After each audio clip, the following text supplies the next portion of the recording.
Well, welcome to the third segment of the second pillar. It sounds like a Chinese menu, I guess. But welcome to the third segment of the second pillar. The second pillar dealt with strategy. And this segment is going to deal with lead generation strategies. Things that you can do to attract customers to drive business growth. Now, lead generation strategies are a number of tactics that once you have your vision, from your vision you've got your marketing message. And now we want to be able to tell the world about your marketing message to create a flow of qualified buyers to our business. Lead generation is a numbers game, pure and simple, okay? In your vision, you will specify the number of new customers you want to attract to your business in a given year.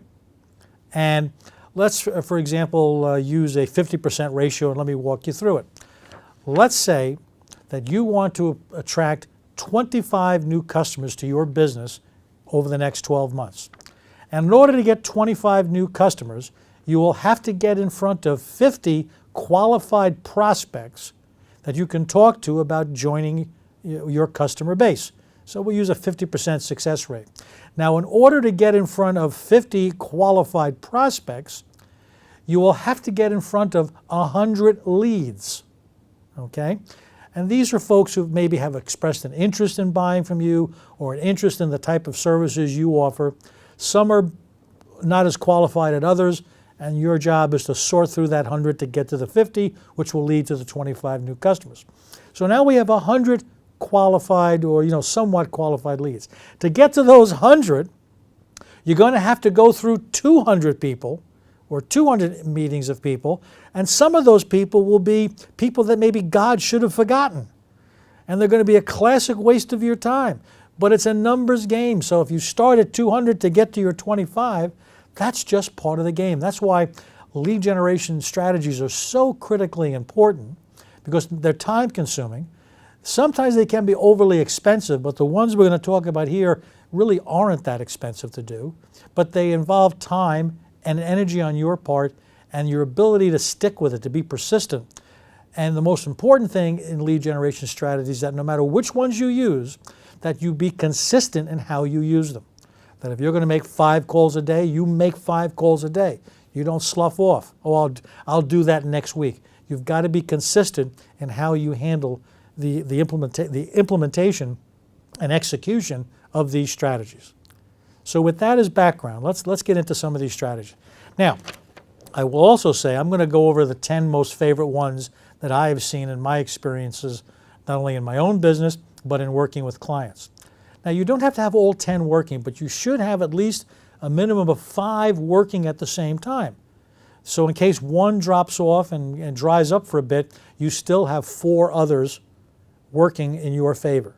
So again, it's a time effort, but you need to be consistent and committed to doing it. And I'd like you to be conservative. And if you don't think you can make 5 calls a day, then don't make 5 calls a day. Make 2 calls a day. I want you to be successful. You want to be successful. We don't want to push the limits into not being successful, but be consistent. So the first strategy is networking. We all go to networking events. Networking really isn't necessarily a formal event. You could be at a dinner with somebody and see somebody you know and you're introduced to them. That's networking. Networking is about telling your story, meeting people that you can explain what you do and why it's a benefit to them. Now, the key to networking is you want to get that person to ask you, well, how do you do that? Now, once they've said to you, oh, gee, how do you do that? You've got them now in your sights. And it's up to you to bring them in to set up an appointment for a meeting to talk about them, about whether or not they are a qualified buyer. You know, we've all been to networking events and you've seen somebody running around handing out business cards. I don't take business cards from people who say, would you like my card? I say no. They kind of give me a dirty look and they move on, but that's okay. What other people think of me doesn't bother me. But you don't want to be, obnoxious. You want to be intrusive, but you want to be able to ask questions and get a conversation going. So the preparation for networking is that you need to go to an event with 3 great killer opening questions to kind of get a dialogue going. Now, you just don't run up to somebody and ask the questions. You begin to introduce yourself, you chat, you find some common ground, then you begin to ask questions. And you want to get them to express that interest in what you do. Now, A lot of folks go to networking events, they come back and they say, oh, gee, Chris, that was a waste of my time. In fact, I had a client who did that. And I said, well, what's your goal in going? I want to meet people. No, no, no, no, no. That's not a goal. What I ask my clients to do is go to a networking event with one or two goals. The first goal is I'm going to meet somebody who will take my call tomorrow to get together with me to discuss business opportunities.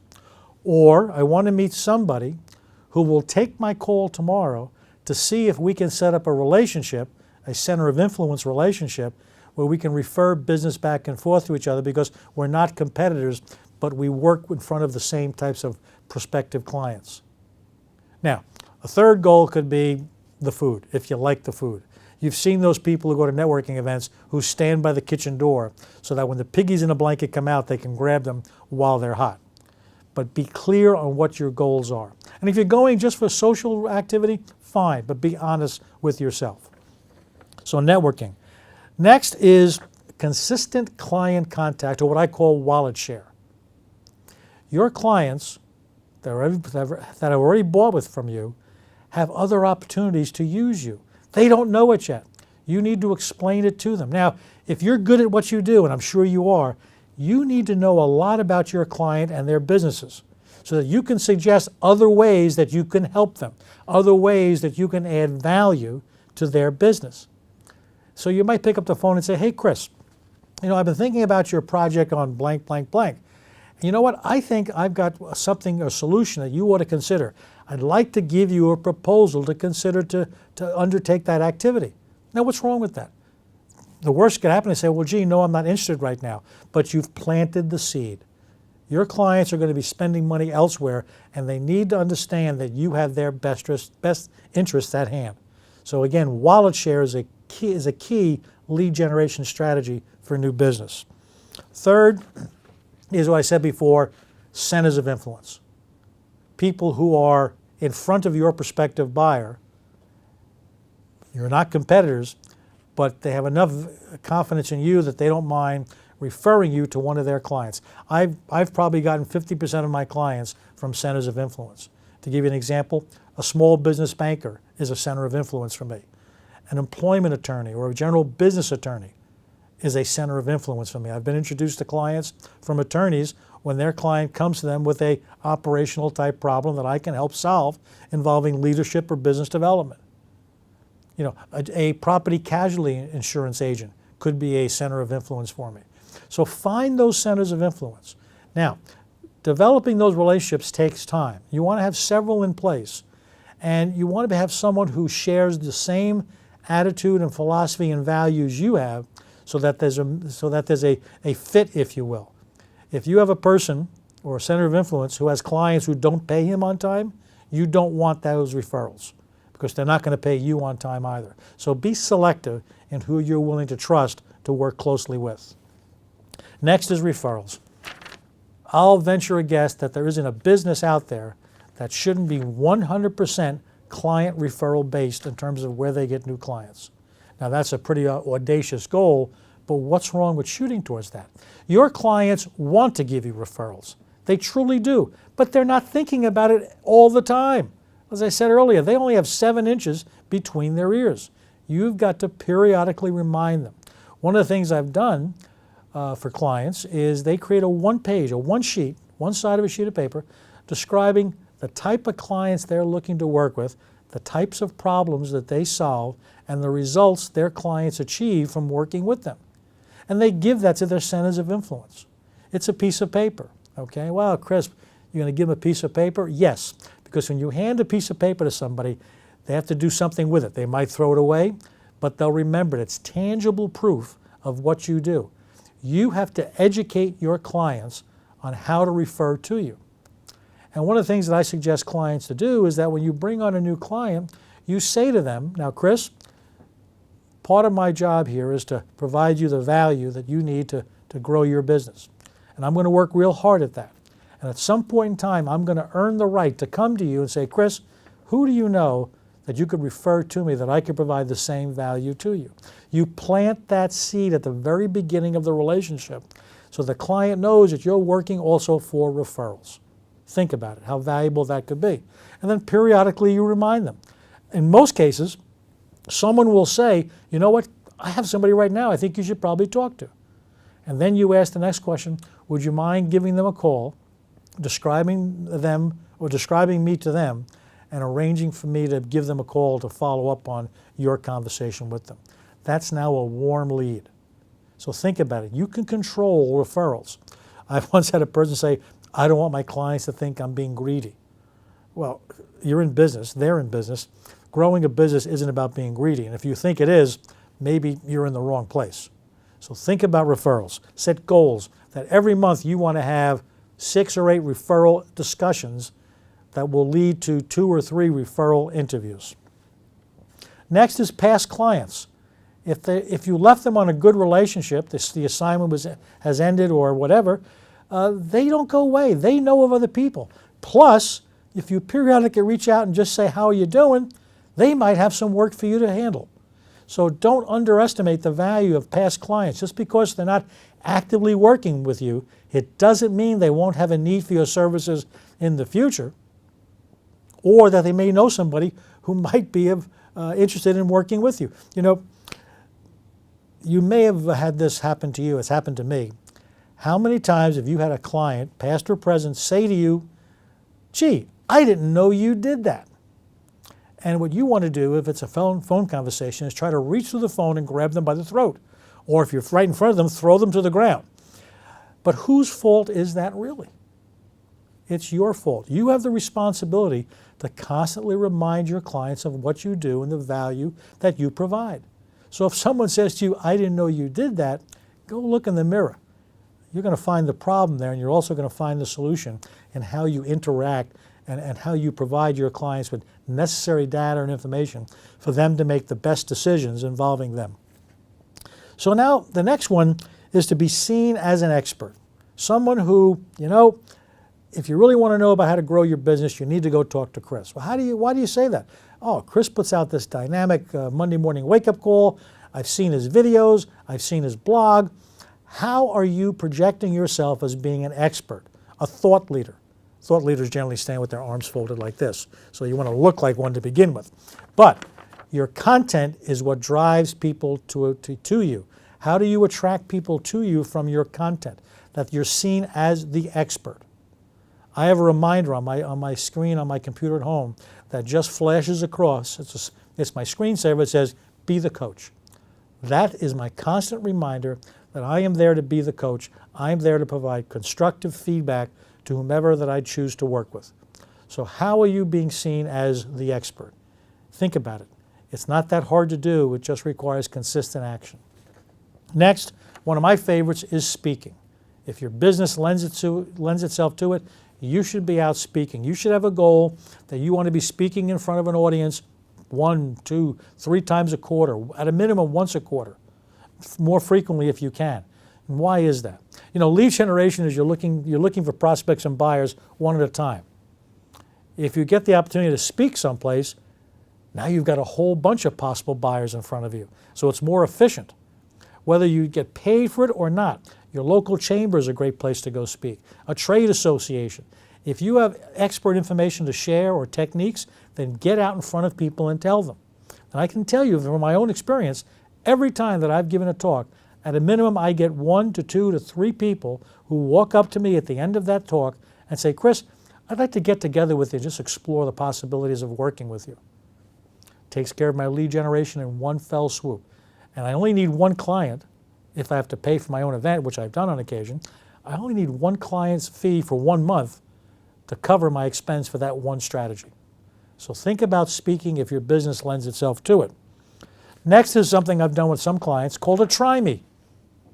You walk up to somebody and you say, Chris, I just feel really strongly about what we can do together. And what I want you to do is I'm going to give you a once-in-a-lifetime opportunity to try me at a much reduced price. Or, you know what? I'll spend the next 30 days working with you for free just to demonstrate that I know what I'm doing and I can help you grow your business. The try me. It works most of the time, and again, it's a critically important strategy for you to use. Number 9 is social media. Now, we all post pictures of our dogs, pets, families, kids, whatever. But what are you doing to post information, whether it be on Facebook, Instagram, YouTube, videos are great by the way, or LinkedIn, to demonstrate your knowledge of your area of expertise? Again, on a consistent basis. I have a calendar, a block calendar at home, that on Monday mornings I post this, on Monday afternoons I do this, and it might be a video, maybe it's an old article I wrote, but during the course of the week I'm dripping out information for people to see. And eventually, it's like fishing. When you go fishing and you're trolling, you might have 6 baits behind the boat to attract the desired species. And each bait might be different because you're looking to appeal to that particular bait, to that particular fish. And if those baits don't work, you try something else. But doling out information through social media is fishing. You want to do it on a consistent basis, and you always want to make sure that your bait, your content, is up to date and current, and it looks fresh, and it looks really attractive. So that desired species comes up and goes after it. And finally, excuse me, number 10, a newsletter. Now, the mistake that some people make in newsletters is they see a newsletter as an opportunity to demonstrate just how smart they are. And they load it with article upon article upon article of things they've written so people know how smart they are. I go about a fifth of the way down on some of those newspapers and newsletters, and I hit delete. There is just too much information. A newsletter should have maybe 1 key article, maybe 2, and then a call to action. What do you want the reader to do? Give them an assignment, pose a question, get their feedback, get their engagement. But you want them to contact you or call you, whatever the case may be. And one thing I will tell you, and gives my own personal opinion, and you financial planners and accountants, you do this.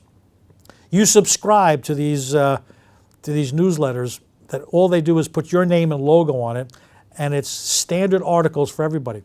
I follow maybe 3 or 4 different financial planners, and every month, on the 15th of every month, I get 4 identical newsletters that have the same articles, but just the name of the particular financial planner. Stop that. Stop that. All that says to me is you're too lazy to create your own information. Maybe you're not that smart. I don't know. But I'm sure as heck not going to call you. So those are the best lead generation strategies that I've seen work most effectively. And it's your time now to take a look at this list and pick out at least 5 that you think work best for you. And let's use networking, for example. And your goal should be, for networking, I want to attend 2 networking events a month. God knows they're all over the place. You go to an evening event, go to a luncheon, or go to a breakfast event. I personally like breakfast events. I get it done out of the way first thing in the day, and I move on to something else, and people just tend to be more interested at breakfast time. By lunch and by dinner or after dinner, they're kind of spent from their day's challenges. So identify how many networking events you want to go. Use the goals that I said to you. You want to meet 1 person at every event who will take your call the very next day to discuss business. Have great killer questions. Develop those 3 killer questions. And do that for 2 or 3 other strategies that you want to follow. If it's speaking, fine. Go to your local chamber if you're a member. Show them what you can talk about, and you'd like to, give a presentation at a breakfast event. You'll never know what that might lead to unless you try it. Following lead generation strategies requires consistency, but it requires courage to put yourself out there. And my God, if you don't have courage for yourself and what you do, why would anyone else be interested?